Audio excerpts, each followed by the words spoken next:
Friends, ఈరోజు Rajasthan Royals versus Chennai super Kings match అయితే జరుగుతుంది. వాళ్ళిద్దరికి ఐపీఎల్లో ఉన్న హెడ్ టు హెడ్ రికార్డులు ఏంటో తెలుసా? వాళ్ళిద్దరు కలిసి రాజస్థాన్ రాయల్స్ మరియు చెన్నై సూపర్ కింగ్స్ మొత్తం ఐపీఎల్లో 30 మ్యాచ్లు ఆడారు. అందులో రాజస్థాన్ రాయల్స్ 14 మ్యాచ్లు గెలిస్తే చెన్నై సూపర్ కింగ్స్ 16 మ్యాచ్లు అయితే గెలిచింది. విన్ ప్రాబిలిటీ చూసుకుంటే రాజస్థాన్ రాయల్స్కి 48% ఉంది అండ్ చెన్నై సూపర్ కింగ్స్కి 52% ఉంది. ఈ రోజు జరిగే మ్యాచ్ అనేది మనకి గౌహటిలోని బరస్పురాలో అయితే జరుగుతుంది.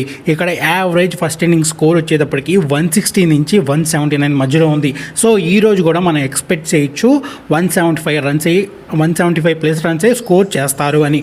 అయితే ఫ్రెండ్స్, ఇందులో అడ్వాంటేజ్ ఏంటంటే సెకండ్ బ్యాటింగ్ చేజ్ చేసే టీంకి అయితే కొంచెం అడ్వాంటేజ్ ఉంది. The first time Chennai super Kings Dhoni, Raina, Jadeja ఇలా ముగ్గురు లేకుండా ఈ రోజు ఫర్ ద ఫస్ట్ టైం అయితే రాజస్థాన్తో మ్యాచ్ అయితే ఆడుతుంది. చెన్నై సూపర్ కింగ్స్ అంటే ఎంఎస్ ధోని కదా, అసలు ధోని లేకుండా మనం టీంనే మనం ఎక్స్పెక్ట్ చేయలేము. అలాంటిది ఈ రోజు ధోని లేకుండానే మ్యాచ్ అయితే ఆడుతున్నారు. ఎలా ఆడతారు అండ్ చెన్నై సూపర్ కింగ్స్కి ఎంత సపోర్ట్ వచ్చింది, ఎందుకంటే ధోని చెన్నై టీంతో అయితే ట్రావెల్ అయితే చేయట్లేదు. సో ధోని మనకి గ్రౌండ్లో కూడా ఎక్కడ కనిపించదు అనుకుంటున్నాను. ధోని కనిపించకపోతే చెన్నై సూపర్ కింగ్స్కి ఎంత సపోర్ట్ వచ్చింది అని మీరు అనుకుంటున్నారు? మీరు ధోని లేకపోయినా చెన్నై సూపర్ కింగ్స్ని సపోర్ట్ చేస్తారా లేదా అనేది కామెంట్ సెక్షన్లో కామెంట్ అయితే చేయండి. అలాగే మనం ప్లేయింగ్ 11 చూసుకుంటే చెన్నై సూపర్ కింగ్స్ కన్నా రాజస్థాన్ రాయల్స్కి కొంచెం లిటిల్ బిట్ అడ్వాంటేజ్ అయితే ఉంది. ఎందుకంటే రాజస్థాన్ టీం బ్యాటింగ్ ఆర్డర్ చూడండి. ఫస్ట్లో జైస్వాల్ అండ్ వైభవ్ సూర్యవంశీ, అలాగే పరాగ్ ఉన్నాడు, ధ్రువ్ జురేల్ ఉన్నాడు, షిమ్రాన్ హిట్మేర్ ఉన్నాడు, జడేజా ఉన్నాడు.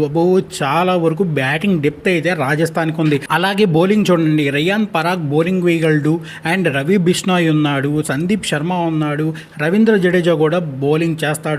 సో వాళ్ళ టీం 11 అయితే చాలా వరకు స్ట్రాంగ్గానే ఉంది. చెన్నై సూపర్ కింగ్స్ చూస్తే రుతురాజ్ గైక్వాడ్ అండ్ శాంసంగ్ వాళ్ళిద్దరూ ఓపెన్ చేసే ఛాన్సెస్ ఎక్కువ ఉంది. ఆ తర్వాత ఆయుష్ మాత్రమే, వీళ్ళందరూ ఉన్నప్పటికీ వీళ్ళందరూ యంగ్స్టర్స్. మీరు చెన్నై సూపర్ కింగ్స్ 11 తీసుకుంటే శాంసంగ్ మరియు రుతురాజ్ గైక్వాడ్ తప్ప మనకి మిగతా ప్లేయర్లు అందరూ యంగ్స్టర్స్ ఉన్నారు. వాళ్ళు ప్రెజర్లో ఎలా ఆడతారు అనేది మనం లాస్ట్ ఇయర్ చూసాం, కానీ ఇప్పుడు ఫుల్గా వాళ్ళ యంగ్స్టర్స్ టీం అయిపోయింది కదా. ఎలా ఆడతారు, ప్రెజర్ని ఎలా రిసీవ్ చేస్తారు అనేది ఎవరికి తెలీదు. వాళ్ళ బౌలింగ్ లైనప్ కూడా చూసుకుంటే నూర్ అహ్మద్, ఖలీల్ అహ్మద్ ఇలా ఉన్నారు, కానీ వాళ్ళు ఎంతవరకు బౌలింగ్లో గుడ్ పర్ఫార్మెన్స్ ఇస్తారో మనకు తెలియదు. ఈరోజు మ్యాచ్ అయితే చూసుకుందాం. సో మీరేమనుకుంటున్నారు, రాజస్థాన్ రాయల్స్ విన్ అవ్వచ్చా లేదా చెన్నై సూపర్ కింగ్స్ విన్ అవుతారా అనేది కామెంట్ అయితే చేయండి.